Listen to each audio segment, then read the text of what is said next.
So we've gone through all we did in the last video just to get your calorie burn for the day. But this is absolutely crucial because maintaining a calorie surplus is going to be the single most important factor when it comes to bulking. As long as you're eating more than you're burning, then you will get bigger over time. So just why is a calorie surplus so important? Well, the first and most obvious reason is that building muscle requires energy. You're asking your body to construct new tissue from the protein in your diet, and that means you're going to need to eat more to provide that energy. The other reason is you're trying to prevent the breakdown of muscle. When you're low on energy and your body is forced to burn fat, it goes into a catabolic state. First, your body notices your stomach is empty. This causes a release of ghrelin, the hunger hormone. That in turn triggers the release of cortisol, the stress hormone, which is designed to encourage your brain to go and seek out food. Your body is now in a catabolic state where it will burn fat and use it for fuel. But that cortisol also triggers the release of something else, myostatin.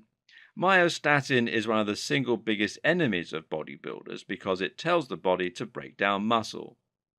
Muscle is very energy demanding and not very energy efficient. As we've seen, simply having muscle increases your BMR. Thus, if you're starving and your body is low on the sugars and ATP it needs to run, it's going to want to break down muscle and certainly not prioritize it for building. What's more, this will release some additional energy that your body can use. So, being in a calorie deficit puts you in an anxious, skinny, lean, and efficient mode.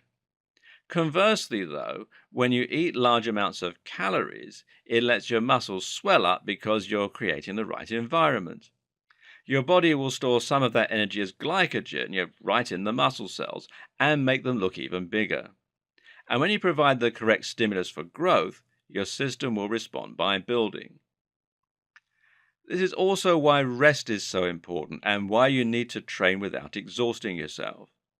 The goal of training is not to burn calories, just to provide stimulus for growth.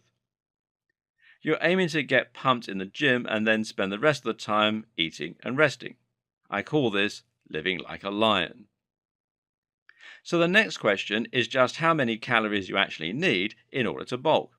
Obviously, this is dependent on the AMR, as we've just worked out. But how many more calories than that should you aim for?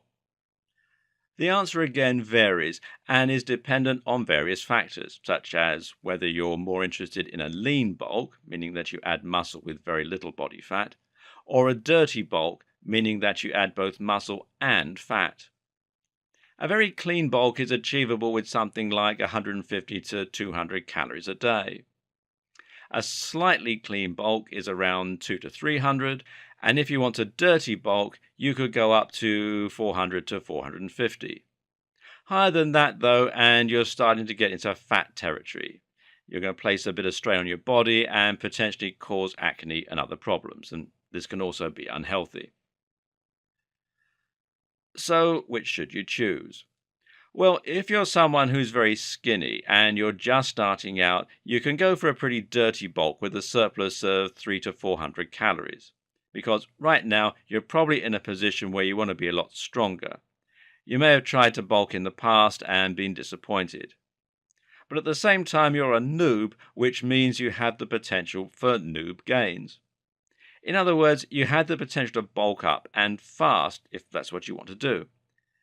And in your current situation, it probably is what you want to do as well. Later on, you can do a short-cutting cycle in order to bring your body fat back down and reveal the definition and striations. Conversely, if you're someone who's an average size right now, perhaps a mesomorph, then you may well be a little stocky, but also carrying around a bit more fat than you want. If you're already at around 12 to 15% body fat, then you'll probably want to avoid adding too much extra, and so in that case, you'll do better to bulk a little slower without so much excess.